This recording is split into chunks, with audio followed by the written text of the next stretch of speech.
Iran ने मुआहिदे की पासदारी ना की तो उसके खिलाफ कार्रवाई करेंगे। एक और दिन और ट्रंप की एक और धमकी।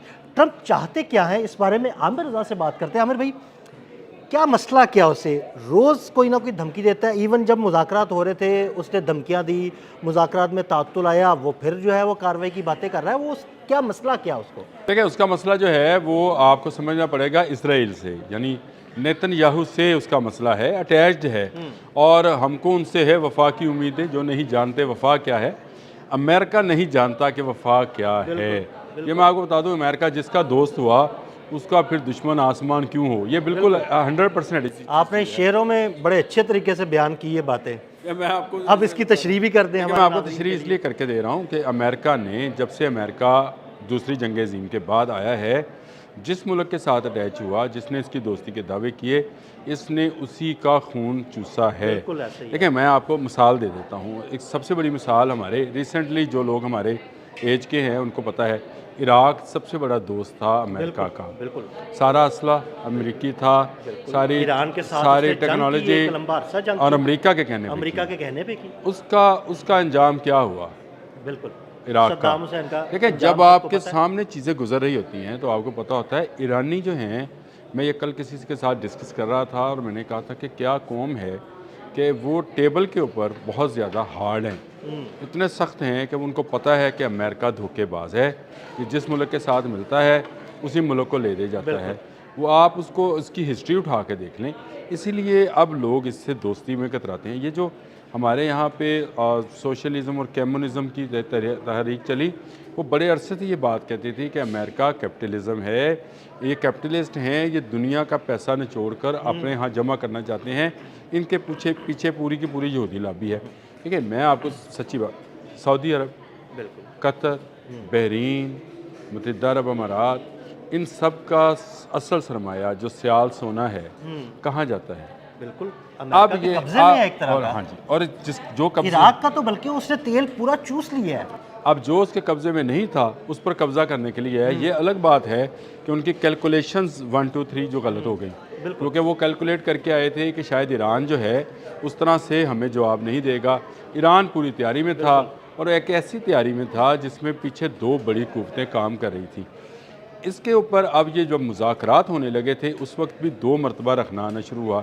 एक तो इजरायली वो जो है, जिसको अब क्या कहा जाए, वो हमेशा लेबनान पर हमला करके इन मुज़ाकरात को तअत्तुल का शिकार करता रहा। उसका ख्याल ये था कि तअत्तुल का शिकार होने के बाद अमेरिका जो है वो करेगा, रिएक्ट करेगा और जंग लगी रहेगी, और उसमें उसको फ़ायदा नज़र आ रहा था। उसके मुंह को तो आमिर भाई खून लगा हुआ है ना। तो आप मुझे ये बताएं, नेतन्याहू की पॉलिसी पर ये वहाँ से चलकर 12,000 किलोमीटर दूर से ईरान के तेल पर कब्ज़ा करने आया था, कर सका नहीं। अब मुआहदा होने जा रहा है तो फिर वो कहते हैं कि जिसको दूध में मैंगनी डालने वाला काम है। ये कभी कहता है कि मुझसे ज़राई आलात ख़रीदो, कभी कहता है जी मैं अद्वियात आपको फराहम करूँगा, फिर कहता है कि मैं आपको खाने पीने की अशिया खुरनोश जो हैं वो दूँगा। और हमें पता है कि अमेरिका के पास सोयाबीन के नाम पर एक ऐसी फजूल किस्म की फसल है जिसको वो पूरी दुनिया में बेचता फिरता है। फिर उसने कहा जी तेल जो है आप मुझे दे सकते हैं, मैं आपसे ख़रीद सकता हूँ।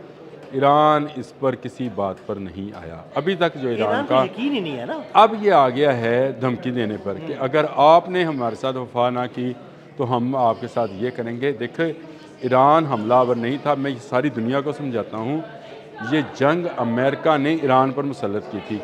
तो ईरान ने क्या बेवफाई करनी है? ईरान आज तक अपने बॉर्डर से बाहर नहीं निकला है। उस पर हमला जहाँ से हुआ उसने वहाँ पर हमला किया। उसने उसके अलावा किसी दूसरे मुल्क को नहीं छेड़ा। देखें, हम उसके देखें ना, वो किसी के पानियों में नहीं आया, अबना हुर्मुज़ में नहीं आया। अबना हुर्मुज़ में तो अमेरिका आया ना। अमेरिका आया। और ये अब ये चाहते ये हैं कि ये धमकियों से जो शराइत हैं उनमें नरमी कुछ करा लें। यानी जो 300 अरब डॉलर देने का इनका वादा था तमीर व तरक्की के लिए, उसमें से कुछ रियायत हासिल कर लें। जो उनके मुंजमद असासे हैं जिसमें से आधे इन्होंने 50% दे दिए हैं, 50% ये अब दबाने के चक्कर में हैं। वो 12 अरब डॉलर की बात कर रहे हैं। और इसके अलावा ये चाहते ये हैं कि लेबनान में जो कार्रवाइयाँ हैं तो इसराइल वहाँ पर कुछ ना कुछ छेड़छाड़ करता रहे, हिजबुल्लाह को कमज़ोर करता रहे, इधर गज़ा में अपना कब्ज़ा जमाए रखे। आगे राइड हाइफर वाला अब ये एक नया मामला है कि राइड हाइफर जो है, जो कि अमेरिका में पाली जा रही है, वो सुर्ख गाय जिसको ज़िबा करने के बाद इन्होंने अपना थर्ड टेंपल बनाना है। ये एक बिल्कुल अलग स्टोरी है, इस पर आप किसी दिन कहेंगे तो बात करेंगे कि ये क्या चीज़ है। तो ये अमेरिका जो है ये अब धमकियाँ लगाने पे दोबारा से आ गया है। मैं आपको बताऊं, आपने हम्मस जो है 60 दिन के लिए खुली है, तेल की तिजारत के लिए 60 दिन की इजाज़त है। लेकिन इसके बाद ईरान के जो इस वक्त बाकर कालिबॉफ हैं, उनका बयान बड़ा सख्त है। उन्होंने कहा आपने हम्मस हमारी है और हमारे कंट्रोल में रहेगी। बिल्कुल, उन्होंने कहा कि अगर इन्होंने माहिदे के दौरान भी कोई ऐसी वैसी हैंकी पैंकी की तो फिर वो हमारा उस पर मुकम्मल कंट्रोल है। अब ट्रंप आज भी शायद वो दूसरी आलमी जंग के में रहते हैं, जब मीडिया इतना ज़्यादा नहीं था या इतना नहीं था। अब तो सोशल मीडिया का दौर अब दौर ऐसा है कि अब ये कहेंगे कि जनाब अमेरिका ईरान ने वला वादे की खिलाफ वर्जी की, तो दुनिया ने तस्लीम इसलिए नहीं करना कि ईरान के लिए चीन के सैटेलाइट्स मौजूद हैं, रूस की मदद मौजूद है, और एक एक मूवमेंट जो है वो ईरान के नोटिस में आती है। ईरान का मीडिया हमसे ज़्यादा, मैं सच्ची बात करनी चाहिए, हमसे ज़्यादा जाग रहा है, और वो एक एक लम्हा रिपोर्ट कर रहे हैं। जहां अमेरिका ने वायलेशन की, मैं आपको बताऊं, आपने हरमज़ इन 60 दिनों के अंदर भी बंद हो सकती है। ये कहीं नहीं लिखा हुआ कि आप वायलेशन पे वायलेशन करते रहें और आपने हरमज़ समझे। ईरान ने ये तो साबित कर दिया कि आप उसकी 1 इंच सरजमीन के ऊपर कब्ज़ा नहीं कर सकते हैं। ईरान ने ये साबित कर दिया कि आप उसकी तेल की तिजारत को रोक नहीं पाए हैं। उसने समंदर के अंदर रिफाइंड ऑयल जो है ये उसने बेच के दिखा दिया आपको कि यहाँ से लेकर वेनेजुएला तक वो तेल बेच सकता है और उसका कोई उसको रोकने वाला नहीं है। तो मैं अमेरिका जो है, मेरा ख्याल है उसकी धमकियाँ जो हैं ये ऐसे ही उसकी गीदड़ पबकी उसको कहना चाहिए, धमकी क्या कहना चाहिए, क्योंकि उन्होंने टेस्ट करके देख लिया। टेस्टेड जो हैं वो उनकी खुद इतमादी, ईरान की खुद मुख्तारी, ये टेस्टेड है। उनकी कुव्वत फ़ैसला, उनकी जो ये टॉक्स हैं वो आपको बताती हैं कि ईरान किसी तौर पे पीछे हटने वाला नहीं। ये खाम ख्याली है कि वो इतनी सी धमकी से, इससे पहले आपको याद होगा मैंने आपके साथ एक व्लॉग किया था, मैंने कहा था कि 106 दिन हुए हैं, इसमें 112 मरतबा उन्होंने धमकी दी है। बिल्कुल, मैं इसकी नेवी तबाह कर दूंगा, मैं इसका ये कर दूंगा। तो हमारी फिल्मों में वो होते थे एक विलन मज़र शाह, वो इसी तरह की धमकियाँ सारी फिल्म में लगाते रहते थे। एंड पे वो किसी ना किसी हीरो से, अकमल होते थे उस ज़माने में, हीरो, उससे मार खाते थे और उसके बाद वो फिर मरम पट्टी के लिए चले जाते थे, जैसे इनका जराल्ड आर फोर्ड इब्राहिम लिंकन गया है। तो ये मामला जो है वो आपने बिल्कुल, मैंने आपसे कहा था कि इनसे वफा की उम्मीदें हैं, जिनको पता ही नहीं है वफा क्या है, ये बेवफाई करेंगे। अब ये बेवफाई करेंगे इसलिए ये पहले से इल्ज़ाम लगाना शुरू हुए हैं, यानी ग्राउंड पहले से बनानी शुरू कर दी है। देखें बात को समझे, ये क्योंकि पूरी दुनिया से अमेरिका को प्रेशर था, क्या यूरोप, क्या यूरोप की अमेरिकन, बाकी जो ममालिक हैं लैटिन अमेरिका के, तमाम दुनिया से एक ही प्रेशर था कि अमेरिका की वजह से महंगाई हो गई, अमेरिका की वजह से तेल ऊपर गया। ये उसमें से निकलना चाहते हैं और चाहते ये हैं कि जब अब जंग शुरू हो तो लोग ईरान को मोर्दे इल्ज़ाम ठहराएं।